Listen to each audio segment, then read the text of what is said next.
Welcome everyone. मैं अविनाश आप सभी का एक बार फिर से स्वागत करता हूं आपके अपने यूट्यूब चैनल अभी ITI क्लासेस में। आज हम आपके लिए लेकर आए हैं GS का पार्ट 10, जिसमें हम डिस्कस करने वाले हैं 25 MCQs मोस्ट इंपॉर्टेंट क्वेश्चंस को। जो क्वेश्चन हैं निरंतर विगत वर्षों में पूछे जा रहे हैं परीक्षाओं में, तो परीक्षा की दृष्टि से मोस्ट इंपॉर्टेंट क्वेश्चन लिए गए हैं। आइए शुरू करते हैं पहले प्रश्न से। टाइटन सबसे बड़ा चंद्रमा या उपग्रह है, यानी कि जो टाइटन है वो किस ग्रह का किस ग्रह का सबसे बड़ा चंद्रमा या उपग्रह है? मंगल का, शुक्र का, बृहस्पति का, शनि का। तो आपका जो करेक्ट आंसर होगा क्या हो जाएगा? शनि का। नेक्स्ट क्वेश्चन है, संविधान के किस प्रावधान द्वारा अस्पृश्यता का उन्मूलन किया गया है? तो अनुच्छेद 14, अनुच्छेद 21, अनुच्छेद 17, अनुच्छेद 19। तो संविधान के किस प्रावधान द्वारा अस्पृश्यता का उन्मूलन किया गया है? तो संविधान के अनुच्छेद 17 के द्वारा अस्पृश्यता का उन्मूलन किया गया है। देखिए, भारतीय संविधान का एक अनुच्छेद है 17, जिसके तहत क्या है? अस्पृश्यता या छुआछूत को निषिद्ध किया गया है। अस्पृश्यता निवारण अधिनियम 1955 में अधिनियमित किया गया था। किस अधिनियम में? अधिनियम 1955 के द्वारा। ठीक है। अच्छा, इसी से रिलेटेड एक प्रश्न पूछता है, अनुच्छेद 15 के बारे में भी कभी कभी पूछ लेता है। तो अनुच्छेद 15 क्या परिभाषित करता है? अनुच्छेद 15 केवल धर्म, मूल वंश, जाति, लिंग, जन्म स्थान या इनमें से किसी के ही आधार पर भेदभाव को रोकता है। ठीक है। और अनुच्छेद 17 से जो अनुच्छेद जो 17 है, 15 है, ये सब संविधान के किस भाग में आते हैं?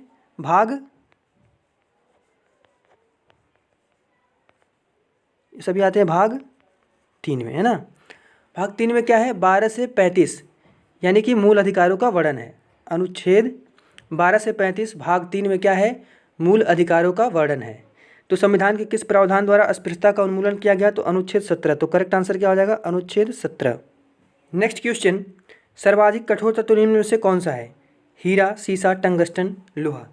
तो संसार का जो सबसे सर्वाधिक कठोर पदार्थ है वो आपका क्या है? डायमंड। तो आपका करेक्ट आंसर क्या हो जाएगा? हीरा। स्टूडेंट्स को आंसर पता है वो अपने आंसर कमेंट बॉक्स में ज़रूर बताएं। प्रयास करें आप कितने क्वेश्चन सही कर पा रहे हैं, आंसर को अपने कमेंट बॉक्स में ज़रूर बताएं। क्वेश्चन है, लाल रक्त कणिकाएँ मुख्यतः बनाती हैं। ठीक है। तो क्या मतलब, कहने का मतलब है कि लाल रक्त कणिकाएँ मुख्यतः बनाती हैं या बनती है कहाँ से? यकृत में, गुर्दे में, हृदय में, अस्थि मज्जा में। तो आपका जो करेक्ट आंसर हो जाएगा क्या हो जाएगा? अस्थि मज्जा में, यानी कि बोन मैरो में। नेक्स्ट क्वेश्चन है, डॉक्टर भीमराव अंबेडकर की अध्यक्षता में संविधान सभा की प्रारूप समिति के कितने सदस्य थे? 7, 6, 5, 4। तो जो प्रारूप समिति थी उसके अध्यक्ष कौन थे? डॉक्टर भीमराव अंबेडकर। कभी कभी परीक्षा में यही प्रश्न पूछ लेता है कि प्रारूप समिति के अध्यक्ष कौन थे? तो कौन थे? डॉक्टर भीमराव अंबेडकर जी। वर्ष 1947 में क्या हुआ? संविधान का मसौदा तैयार करने के लिए डॉक्टर भीमराव अंबेडकर जी ने प्रारूप समिति का गठन किया था, जिसमें कितने सदस्य शामिल थे? 6 सदस्य शामिल थे। तो आपका जो करेक्ट आंसर हो जाएगा क्या हो जाएगा? 6। नेक्स्ट क्वेश्चन, निम्न पश्चिम वाहिनी नदियों में से कौन 2 पर्वत श्रेणियों के बीच बहती है? यानी कि कौन सी नदी है जो 2 पर्वत श्रेणियों के बीच से होकर बहती है? तो आपकी कौन सी नदी है? नर्मदा नदी। करेक्ट आंसर क्या हो जाएगा? Narmada. Most important question, halogen में सबसे अधिक क्रियाशील है, यानी कि हैलोजन तत्व जो होते हैं, ठीक है, इनमें से सबसे क्रियाशील गैस कौन सी होती है? तो हैलोजनों में जो सबसे क्रियाशील गैस होती है वो आपकी होती है फ्लोरीन। तो आपका करेक्ट आंसर क्या हो जाएगा? फ्लोरीन। नेक्स्ट क्वेश्चन, राज्यपाल किसके प्रति उत्तरदायी होता है? तो राज्यपाल हमेशा किसके प्रति उत्तरदायी होता है? राज्यपाल आपका जो होता है हमेशा राष्ट्रपति के प्रति उत्तरदायी होता है। तो करेक्ट आंसर क्या हो जाएगा? राष्ट्रपति। नेक्स्ट क्वेश्चन, कीटों के अध्ययन को कहते हैं, कीटों के अध्ययन को क्या कहते हैं? Ichthyology, entomology, parasitology, मैलेकोलॉजी। तो कीटों के अध्ययन को कहा जाता है एंटोमोलॉजी। करेक्ट आंसर क्या हो जाएगा? Entomology. Next question, question number 10, Delhi सल्तनत के तुगलक राजवंश का अंतिम शासक निम्नलिखित में से कौन था? फिरोज शाह तुगलक, गयासुद्दीन तुगलक शाह द्वितीय, नरगिस उद्दीन महमूद। ना, यहाँ पे थोड़ा गलत लिखा गया है, नरगिस नहीं होगा, नसीरुद्दीन होगा, है ना, नसीरुद्दीन मोहम्मद, नुसरत शाह। तो दिल्ली सल्तनत के तुगलक राजवंश का अंतिम शासक निम्नलिखित में से कौन था? तो सबसे पहले तो ये जानिए कि तुगलक वंश क्या था। तुगलक वंश दिल्ली सल्तनत का एक राजवंश था जिसने 1320 से लेकर सन 1320 से लेकर कब से सन 1320 से लेकर 1414 तक दिल्ली की सत्ता पे राज किया। इसकी स्थापना कौन किया था? गयासुद्दीन तुगलक, है ना। तुगलक वंश का संस्थापक कौन था? गयासुद्दीन तुगलक। और इस वंश का जो अंतिम शासक था वो कौन था? नसरुद्दीन महमूद या Mohammad, Nasruddin Mohammad Shah.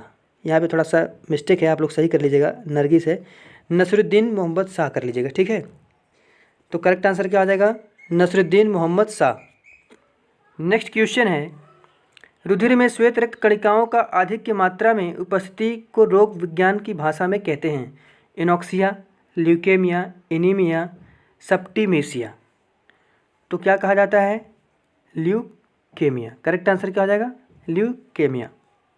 Next question, question number 12, कमरे को ठंडा किया जा सकता है पानी के बहाने से, संपीड़ित गैस को छोड़ने से, रसोई गैस से, ठोस को पिघलाने से।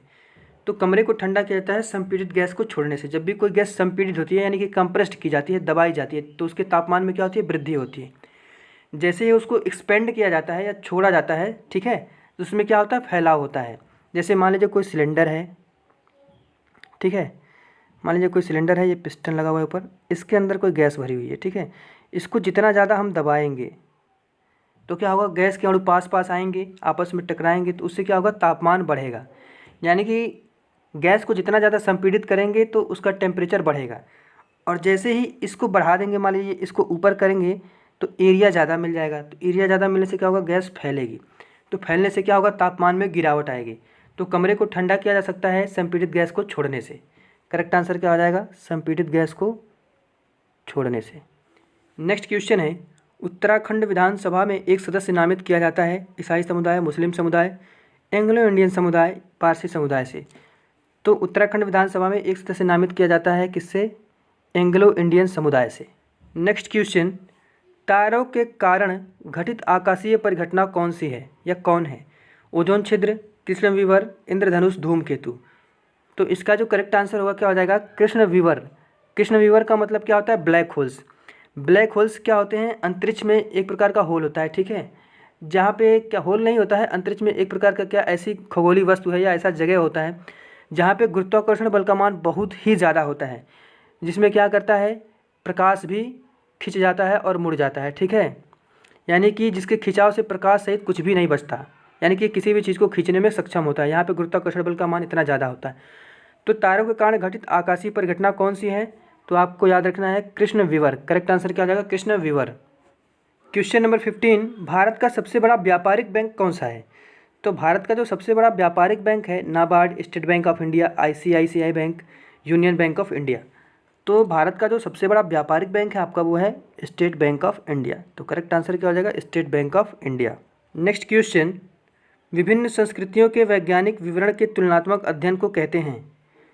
तो विभिन्न संस्कृतियों के वैज्ञानिक विवरण के तुलनात्मक अध्ययन को कहा जाता है इथनोलॉजी, ठीक है। यहाँ पे थोड़ा सा मात्रा मिस्टेक है, यहाँ पे नो लगा लीजिए, ठीक है, इथनोलॉजी।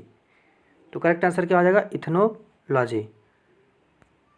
नेक्स्ट क्वेश्चन है, महात्मा गांधी राष्ट्रीय ग्रामीण रोजगार गारंटी योजना में आयोजना बनाने, संपादन करने व क्रियान्वयन की जिम्मेदारी निम्न में से किसकी है? ग्राम सभा, ग्राम पंचायत, राज्य सरकार, जिला ग्रामीण विकास अभिकरण। तो महात्मा गांधी राष्ट्रीय ग्रामीण रोजगार गारंटी योजना है वो किसके प्रति, इसमें क्रियान्वयन की जिम्मेदारी किसकी होती है? ग्राम पंचायत की। तो आपका करेक्ट आंसर क्या हो जाएगा? ग्राम पंचायत। देखिए, महात्मा गांधी राष्ट्रीय ग्रामीण रोजगार योजना क्या है, जिसको हम लोग बोलते हैं MGNREGA,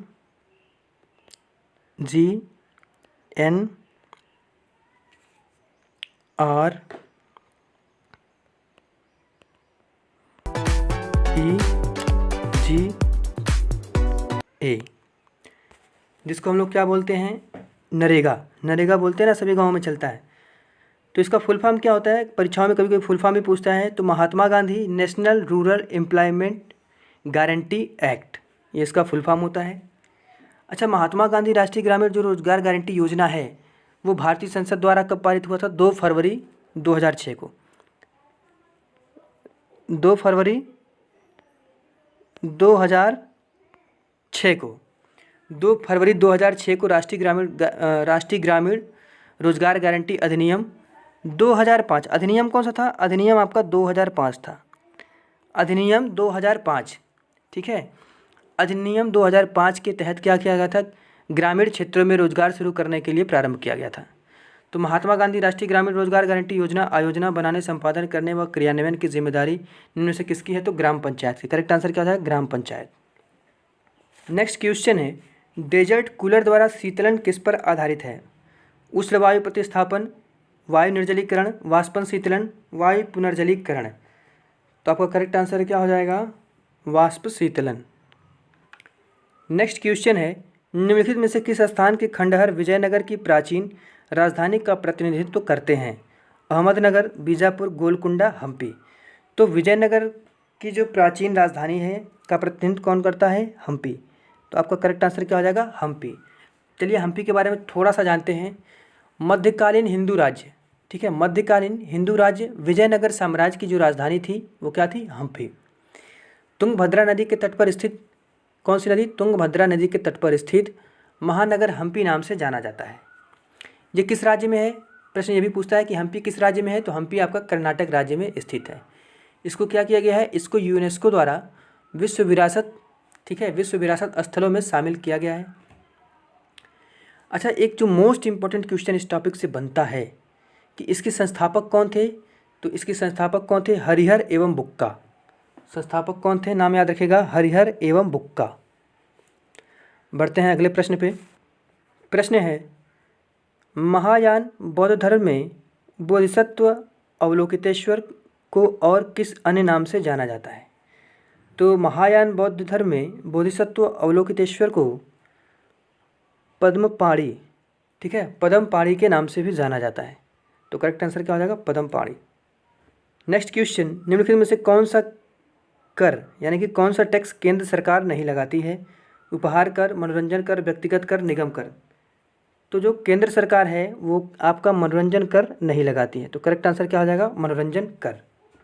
next question, independent labour party का संस्थापक कौन था?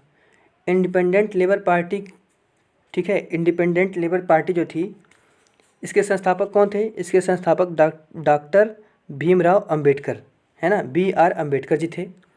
इसकी स्थापना कब हुई थी? इसकी स्थापना हुई थी 1936 में, 1936 में। नेक्स्ट क्वेश्चन, किस देश ने दिसंबर 2018 को अंतर्राष्ट्रीय व्हेलिंग आयोग IWC से अलग होने की घोषणा की? तो कौन सा देश है? जापान। जापान ने दिसंबर 2018 को अंतर्राष्ट्रीय व्हेलिंग आयोग से अलग होने की घोषणा की थी। नेक्स्ट क्वेश्चन, बांग्लादेश अवामी लीग की प्रमुख शेख हसीना लगातार कौन सी बार बांग्लादेश की प्रधानमंत्री निर्वाचित हुई हैं? तो कौन सी बार निर्वाचित हुई हैं? लगातार ये तीसरी बार निर्वाचित हुई हैं। तो करेक्ट आंसर क्या हो जाएगा? तीसरी। लास्ट क्वेश्चन, बिहार के नालंदा जिले की पारंपरिक मिष्ठान सिलाव खाजा को GI टैग प्रदान किया गया है। यह मिष्ठान बिहार के अलावा और किन राज्यों में अधिक लोकप्रिय है? उत्तर प्रदेश, उड़ीसा, पंजाब, A और B दोनों। तो देखिए सिलाव खाजा जो है ये क्या है? इस प्रारंभिक मिठाई की शुरुआत जो हुई थी वो यूपी के पूर्वी ज़िले से माना जाता है। लगभग ऐसा माना जाता है कि उत्तर प्रदेश के पूर्वी ज़िले में ये बनाया जाता था, ठीक है। वर्तमान में क्या है? यह बिहार, उड़ीसा, पश्चिम बंगाल तथा आंध्र प्रदेश में काफ़ी लोकप्रिय है।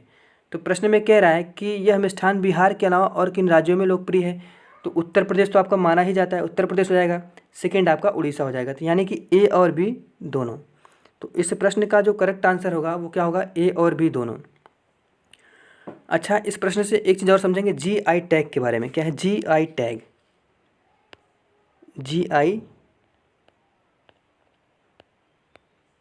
GI टैग, देखिए GI टैग क्या होता है? GI टैग का फुल फॉर्म होता है जियोग्राफिकल इंडिकेशंस टैग, यानी कि जियोग्राफिकल इंडिकेशंस टैग।